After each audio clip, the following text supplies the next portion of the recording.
Assalamualaikum warahmatullahi wabarakatuh. Halo para rawuh, kembali lagi di channel Jalan-Jalan Sarungan.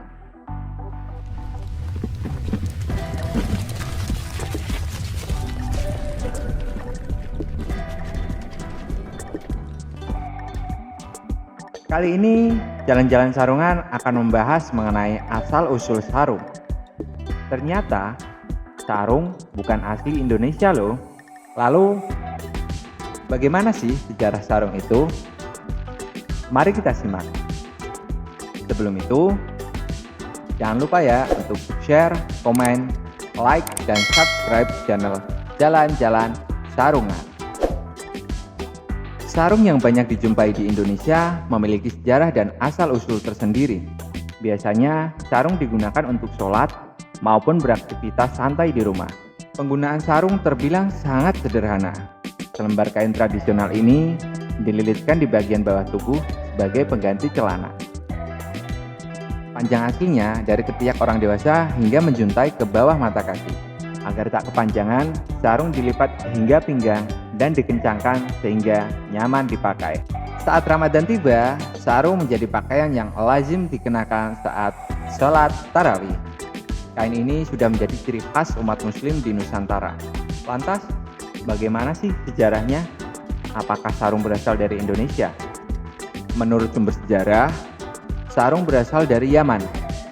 Di negeri itu, sarung bisa disebut huta. Sarung juga dikenal dengan nama izar, wazar, atau ma'awi. Penggunaan sarung telah meluas, tak hanya di semenanjung Arab, namun juga mencapai Asia Selatan, Asia Tenggara, Afrika, bahkan hingga Amerika dan Eropa. Sarung pertama kali masuk ke Indonesia pada abad ke-14, dibawa oleh para saudagar Arab dan Gujarat, India. Untuk penggunaan sarung di Indonesia sendiri, awalnya sarung diterima dan dipakai umat muslim yang berada di pesisir pantai. Dalam perkembangan berikutnya, sarung di Indonesia identik dengan kebudayaan Islam. Walaupun sarung tidak asli dari Indonesia, tetapi sarung sangat identik dengan muslim yang ada di Indonesia. Bahkan, sarung menjadi bagian sejarah dari perjuangan bangsa Indonesia melawan penjajah. Kaum santri merupakan masyarakat yang paling konsisten menggunakan sarung. Sedangkan kaum nasionalis, abangan, hampir meninggalkan sarung. Pada zaman penjajahan Belanda, sarung identik dengan perjuangan bangsa Indonesia melawan budaya barat yang dibawa oleh para penjajah. Sikap konsisten penggunaan sarung juga dijalankan oleh salah seorang pejuang, yaitu Kiai Haji Abdul Wahab Hasbullah, seorang tokoh penting di Nahdlatul Ulama. Suatu ketika, beliau pernah diundang Presiden Soekarno. Protokol kepresidenan memintanya untuk berpakaian lengkap dengan jas dan dasi. Namun, saat menghadiri upacara kenegaraan, ia datang menggunakan jas, tetapi bawahannya sarung. Padahal, biasanya orang mengenakan jas dilengkapi dengan celana panjang. Sebagai seorang pejuang yang sudah berkali-kali terjun langsung bertempur melawan penjajah Belanda dan Jepang, Abdul Wahab tetap konsisten menggunakan sarung sebagai simbol perlawanannya terhadap budaya barat. Ia ingin menunjukkan harkat dan martabat bangsanya di hadapan para penjajah. Yang membedakan sarung Indonesia dengan sarung negara lain adalah sarung yang terbuat dari kain tenun, songket, dan tapis. Masing-masing bahan sarung tersebut berasal dari daerah yang berbeda di Indonesia. Bahan yang terbuat dari tenun lebih dikenal berasal dari area Indonesia Timur seperti Nusa Tenggara Barat, Nusa Tenggara Timur, Sulawesi, dan Bali.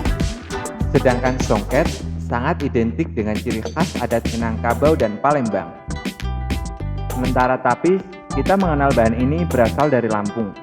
Sarung yang terbuat dari tenun diciptakan paling sederhana, cenderung lebih bermain warna dibandingkan motif yang ramai.